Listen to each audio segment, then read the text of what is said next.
Creencia inquebrantable, Sandro Rodríguez. Capítulo 1, parte 1.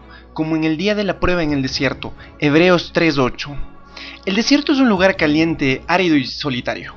Quien camina por el desierto tiene sed y no encuentra agua, tiene hambre y no encuentra comida, tiene calor y no encuentra sombra. En el desierto aparecen espejismos que hacen que uno crea que va a saciar la sed y el hambre, pero estos espejismos no son más que meras ilusiones. Atravesar un desierto es peligroso. Habrá vientos fuertes que te intentan derribar, habrá muchos riesgos a pesar de que está completamente deshabitado, y por la noche, cuando la temperatura cae por debajo de cero, el sufrimiento parece interminable. No hay descanso ni paz, pues los peligros se multiplican en la repentina aparición de seres que se esconden durante el día. Tal vez ya hayas encontrado a tu desierto, y creo que todos nos encontramos varios desiertos a lo largo de nuestra vida. Este encuentro es recurrente e inesperado, nos deja vulnerables y nos hace cuestionar por qué estamos en esta situación. Las dificultades parecen no tener fin, percibimos que no somos autosuficientes y necesitamos a Dios y a nuestros hermanos. Es en el desierto que sentimos el dolor a flor de piel y donde probablemente nuestra fe se pone a prueba. Probablemente también es en el momento en que lo atravesamos que pasamos a tener más compasión y que sentimos que es doloroso enfrentar ciertos obstáculos. Pasar por el desierto es agotador, difícil, es una batalla que se lleva a cabo dentro de nosotros mismos. Esta batalla exige que tengamos confianza, que desenmascaremos los espejismos para que podamos contemplar los milagros y el instante de la victoria. Muchas veces en el desierto, el corazón se seca y muere. El libro sagrado dice que 6,000 hombres salieron de Egipto, pero solo 2 llegaron a la tierra prometida. En el desierto, donde el 99% de los hombres fracasó, Jesús venció. Pero cuando se nos pone a prueba, cuando la fe escapa de nuestras manos y es difícil caminar, no podemos ver ninguna señal de bendición. Era así como yo me sentía aquella noche. Sabía que había soñado con algo nuevo y profundo. Y como Moisés quería llevar a mi rebaño al otro lado del desierto. No estaba contento con la vida que llevaba y sabía que podía hacer algo más. Deseaba algo mejor. Sabía que no tendría éxito sin pagar un precio, pero estaba dispuesto a atravesar el desierto. Estaba dispuesto a ponerme en riesgo, porque yo no sabía qué había del otro lado. Solo sabría cuando llegara, y si vacilara o el coraje me abandonara, no cumpliría mi misión.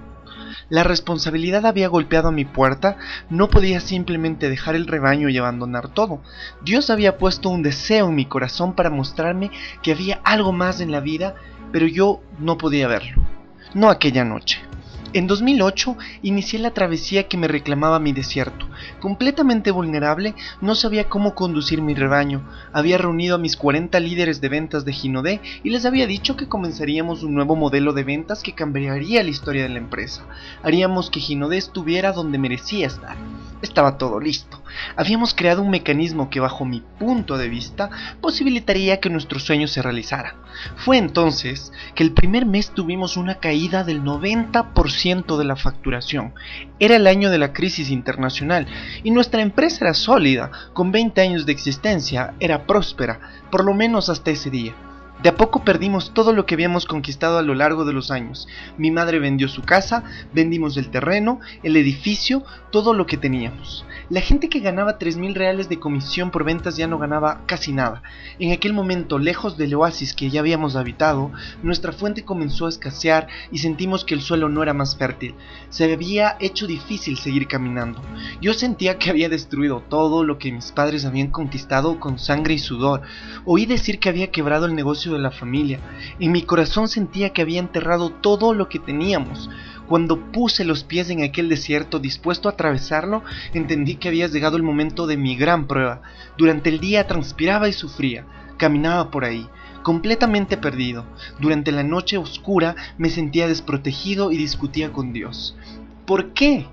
Bueno, no sabía si quería probarme, pero me preguntaba por qué me había puesto Dios un deseo en el corazón.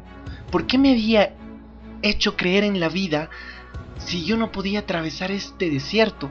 No sabía cuánto tiempo tendría que caminar, cuántos peligros tendría que enfrentar y quién estaría a mi lado durante el viaje. Antes de eso yo pensaba que estaba listo para volar sin turbulencias y navegar sin tormentas. La vida ya me había probado de diferentes maneras. ¿Sería el miedo de no poder atravesar ese desierto? En la duda mis lágrimas abandonaban el suelo de mi corazón y le imploraba a Dios que me dé fuerzas. La empresa cada vez estaba peor. Fui al banco, le pedí dinero a mi gerente y me lo negó. Nada funcionaba y con cada puerta que se me cerraba cuestionaba más a Dios. ¿Cómo podía pasar esto? Pero yo, en el fondo, seguía creyendo, incluso sin poder ver ninguna posibilidad de superar aquel escenario. Conversaba con los gerentes y les decía cuánto los necesitaba. Vamos a construir una gran empresa, era lo que repetía sin cesar. Sin embargo, el desafío propuesto era aún mayor. Cuando pedí que se redujeran los salarios de los gerentes a la mitad para que pudiéramos atravesar este periodo de escasez, de los 7 gerentes, 6 me dijeron que sí. Y yo estuve 18 meses sin cobrar un solo centavo. Pasé noches sin dormir. Cuando llegamos a 2011, reunidos en el apartamento de mi madre, contabilizamos una deuda 6 veces mayor que la facturación y recibimos el siguiente diagnóstico del director de la empresa. La empresa consigue llegar a marzo de 2012 y después iremos a la quiebra. No hay nada que podamos hacer. Cada día que pasaba sentía que las cosas empeoraban. El hambre y la sed parecían ganar nuevas proporciones dentro de mí. Algo decía que habría una salida, pero aún no podía verla. ¿Y cómo confiar en algo que no podía ver ni tocar? Al mismo tiempo no podía darme cuenta de que algo increíble estaba ocurriendo. Negociaba con el banco y con los proveedores, y el día de pagarle el sueldo a los 40 empleados, milagrosamente el dinero aparecía en la cuenta. Exactamente la cantidad necesaria, ni un centavo más, ni un centavo menos. Pero no habíamos atravesado todo aquello para morir tirados en la arena, sin fe ni esperanza.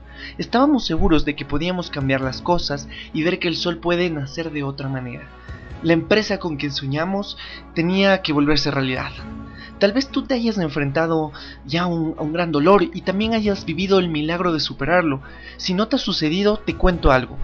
Antes de bendecirte, Dios siempre te pondrá a prueba. Y es en este momento en el que pensamos rendirnos. Durante este periodo turbulento, cuando llegaban el fin de semana, lloraba. Los más cercanos dudaban y yo le decía a Dios: Señor, no tengo más fuerzas. Pero sabía que tener fe no significa no tener miedo. La fe es tener una actitud clara, incluso con miedo. Cuando pasé por el peor fin de año de mi vida, viendo cómo todo lo que había construido mi familia se escapaba por mis manos, tuve una idea. Llamé a todos los líderes y les conté una idea. Henningson, un chico que había sido camarero y formaba parte del equipo, me dijo: Sandro, no veo lo que tú ves, pero puedes pedirme lo que quieras, que lo haré. Voy a confiar en lo que tú has visto. Aquel día llegué a casa, miré hacia atrás y vi todo el camino que había recorrido. Lo vi, y aunque hubiera tropezado, entendí cómo era bueno poder sentir nostalgia por haber tomado la decisión de seguirlo. Vi que era necesario haber recorrido ese camino, mirando hacia arriba, agradeciendo por aún tener fe a pesar de todo, ver dónde podía llegar. Recordé cada paso de mi viaje y escribí una meta en un papel. Aquella meta no parecía ser un espejismo.